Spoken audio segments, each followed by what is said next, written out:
Good morning, good afternoon, good evening, good luck sleeping. You're watching PNT. I'm your host, Springtime Fresh. Up front this week, according to an article published by the Huffington Post and startling footage released online, 2 men in New Jersey saved the life of an 89-year-old woman by pulling her out of the path of an oncoming train. Video shows the elderly lady attempting to cross the tracks of the New Jersey Transit line in Saddlebrook. Apparently unaware or simply unable to escape her impending doom, the nail-biting footage shows her rescue from the oncoming train by onlooker and Good Samaritan John Mango.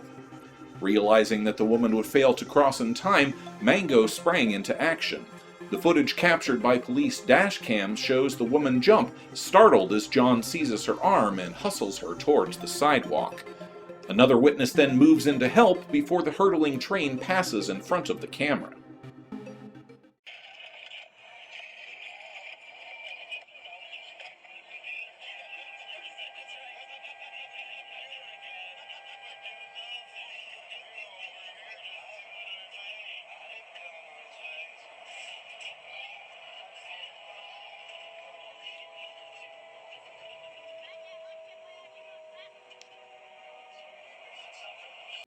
Saddlebrook Police Chief Robert Kugler later personally thanked the heroes, stating, "These two individuals, angels themselves without a doubt, saved her from a near disaster." From trains to spacecraft, our next story takes us into the strange junction where fast food and space exploration meet. According to an article published by the Huffington Post and New Advertisements, Kentucky Fried Chicken will launch one of its zinger sandwiches into low orbit. KFC, acting in conjunction with scientific Stratolite manufacturer Worldview, plans to use one of the company's high-altitude solar-powered balloons to send the crunchy chicken sandwich aloft. Assuming everything goes off as planned, the Z1 sandwich mission will float 28.5 miles above the Earth as a particularly crispy passenger as the stratospheric science platform records telemetry data for further non-chicken-based missions. Worldview is a stratospheric flight company. We do all kinds of things in the stratosphere, which is at the edge of space. Our mission is to change people's perspective of the Earth, which in terms of change is to improve it, to give them a new way of seeing our world. Launching platforms that we call stratolites to that part of our atmosphere. Well, that has profound implications for things like providing telecommunications, better weather predictions, better climate modeling, better disaster response. The list goes on and on and on. So the Zinger helps by being our first payload on our maiden voyage. It is the very first time that we will be taking our vehicle up to the stratosphere for an extended period of time. There's probably a half dozen things on this mission that have never been done before. It's the first time we've really put this vehicle together that can fly for weeks on end, months in the stratosphere, solar powered and guiding itself around. Folks who are coming along for the ride and going to be watching it, they're actually going to be seeing real aerospace engineering and to some degree, space flight history in the making. Imagine all the things you can do by hovering over an area that just experienced a natural disaster. It's things like that we're really excited about being able to do with our Stratolite systems. It's actually, in some ways, it's sort of funny. We're flying a chicken sandwich, but on the other hand, it's one of the world's largest companies trusting the launch of a new product to our flight, to our maiden voyage flight. I mean, that's a big deal.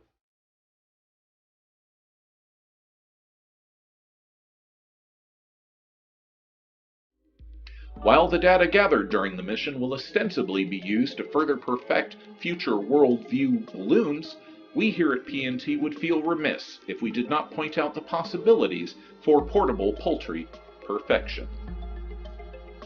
From aerial chicken sandwiches to missing milk, our next story returns us to Earth, where police in one northern England police station are using extreme measures to stop those pernicious office thieves from pilfering their morning moo juice. A trainee at Halifax Police Station in West Yorkshire snapped a photo of the felonious fridge work and posted it to Twitter, where people worldwide reacted with sympathy and not a bit of mirth. Officers in the station apparently grew tired of their fellow badge holders swiping their milk for coffee and never replacing it, leading to the extreme measures shown in the viral tweet. PC Ryan Sharp stated in an interview that most police stations I know of have tea funds to pay for milk, tea, coffee, biscuits, etc., but this was just another step further.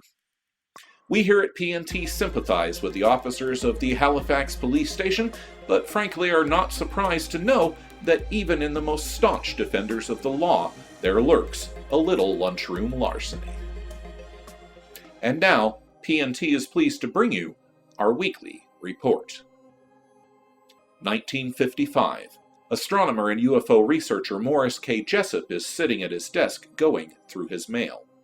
Among the usual bills and notices from publishers is a letter from one Carlos Miguel Allende, also known as Carl M. Allen. Leaning back in his chair, Jessup moves aside a copy of his newly printed book, The Case for the UFO, and grabs his letter opener. Slicing open the letter, he spreads it out and soon is engrossed in one of the most fantastic stories he has ever read. The letter details the account of the USS Eldridge and a bizarre experiment regarding electromagnetic invisibility. According to the letter, sometime in late October of 1943, the U.S. Navy, in conjunction with such notables as Albert Einstein, installed equipment on the Eldridge that was designed to utilize Einstein's unified field theorem and join the forces of electromagnetism and gravity. By generating an intense electromagnetic field at either end of the ship, it was hoped that the field would bend the visible light spectrum and render the ship invisible. The Navy thought it was sponsoring research into a way to make its ships invulnerable to attack, but it got far more than it bargained for. On its shakedown cruise to the Bahamas, the crew of the USS Eldridge set the experiment in motion. Nearby the Eldridge was the SS Feruseth, and on its deck was Seaman Carl Allen, the author of the letter. Seaman Allen stared in amazement as the experiment was activated and an oblong field of flickering green fog enveloped the Eldridge from stem to stern. Even from a distance, Allen could hear the heavy hum of electrical discharge and feel the crackle of static in the air.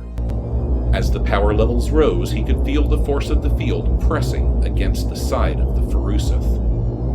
From Allen's account. What occurred next? What did I observe next? I looked at the thin air where once had lain, and I could see from the hull impression in the ocean the impression of the weight of the entire ship upon its bottom hull. This weight was causing an impression to be pushed still yet down into the water as the DE sailed along, quite invisible, not visible to the human eye. I repeat, human eye, but there it sailed along, making that impression, and that was the only evidence that there was a solid, heavy ship-shaped object of at least extreme transparency, if not absolutely and total invisibility, laying in that water, propelling itself along at normal speed, and it just scooted off and resumed patrol. Soon, the Navy shut down the field and the ship returned to view. Apparently encouraged by the results, the field was once again engaged. Again, Allen heard the nearly unbearable sound of the equipment rising in pitch, and felt the field pressing against him. I actually shoved my hand up to the elbow into this unique force field that is. The field flowed, surging powerfully in a counterclockwise direction around the little experimental Navy ship, the DE-173.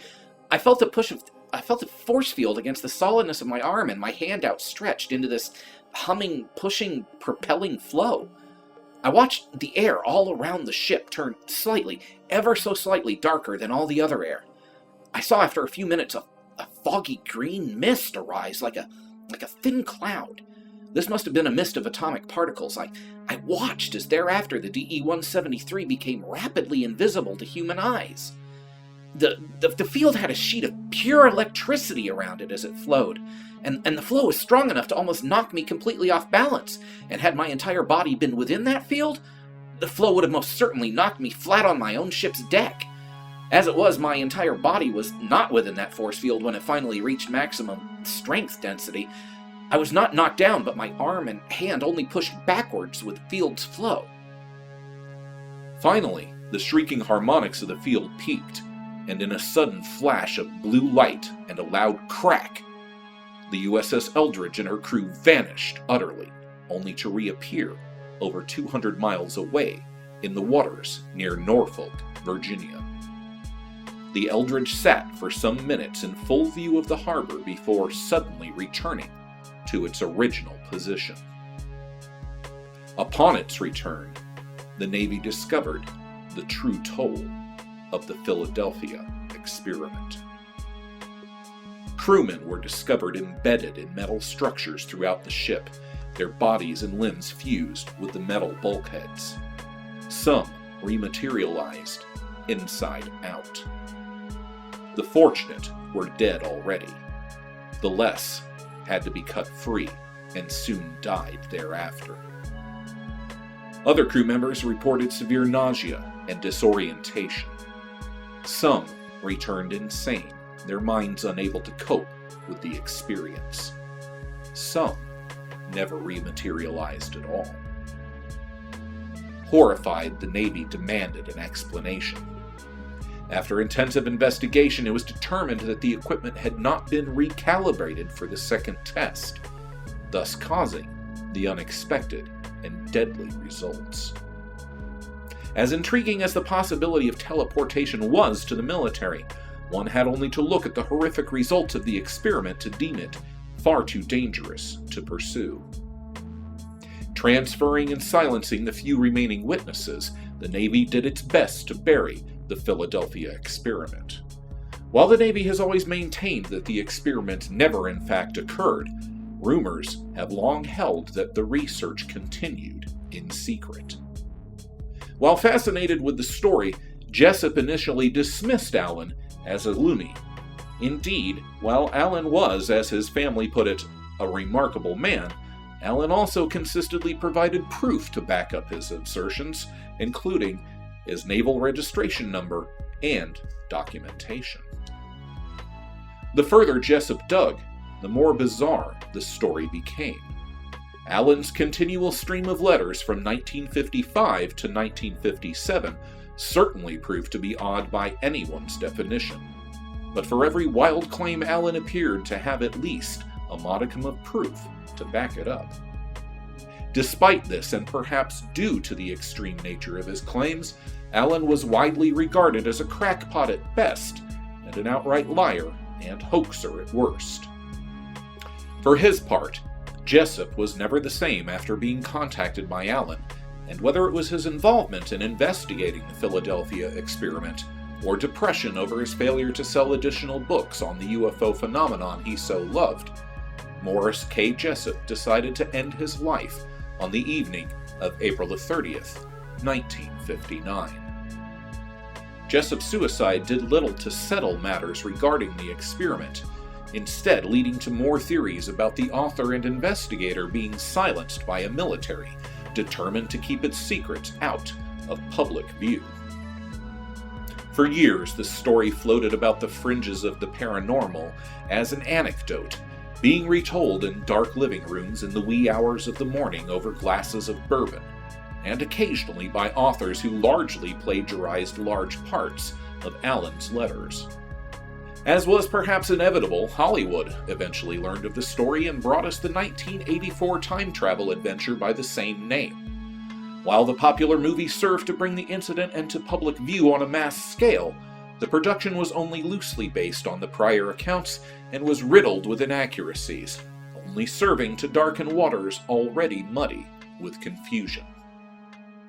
Researchers have pointed to several possible explanations for the experiment, including the possibility that the reports are simply misunderstood naval procedures, such as degaussing. Researcher Jacques Vallée described the procedure on board the USS Engstrom, which, coincidentally, was docked alongside the USS Eldridge in 1943. The operation involved the generation of a powerful electromagnetic field on board a ship in order to degauss it, with the goal of rendering the ship undetectable or invisible to magnetically fused undersea mines and torpedoes. Invented by Canadian Charles F. Goodeve, the system was widely used by the Canadian Royal Navy and other navies throughout the course of World War II. Many British ships had degaussing equipment permanently installed on deck. Degaussing is still widely used today. The tales of strange power fields, greenish mists, and strange experiments could also have come from anecdotal reports passed from seamen that served on ships like the USS Tillerman, which was built for the express purpose of testing cutting-edge systems and technologies, and utilized a new engine design that frequently produced a coronal discharge due to a higher operating frequency. And then, of course, there are the official denials. The Office of Naval Research, or ONR, stated in September of 1996, "The ONR has never conducted investigations on radar invisibility either in 1943 or at any other time." Curiously, this would seem to fly in the face of recent announcements regarding the development of a so-called invisibility cloak, developed by scientists and utilizing the same idea of bending the visual light spectrum in order to make an object seemingly vanish from view. This is the exact same principle that purportedly lay at the heart of the Philadelphia experiment. So was the Philadelphia experiment real? Did the U.S. Navy imperil the lives of hundreds of crewmen, killing them in bizarre and ghastly ways, or driving them insane by testing unproven technologies? Did they realize that they had invented not a defense, but a possible weapon? Did they discredit and ultimately silence those who dared investigate? Or was the Philadelphia experiment simply an outlandish tale told by a solitary man with a large imagination? Family members admit that Allen did love to tell a tale, and liked to see how far he could string a sucker. With so much of his testimony being far-fetched and outright erratic, was Carl M. Allen telling the truth, or was he just another seaman spinning a fishtail for a gullible landlubber? We may never know for certain, but as always, we at PNT invite you to investigate further and decide for yourself. We thank you for watching and ask that you click like, share, and subscribe below. I'm your host, reminding you to keep an open mind, because a closed one shuts out the truth.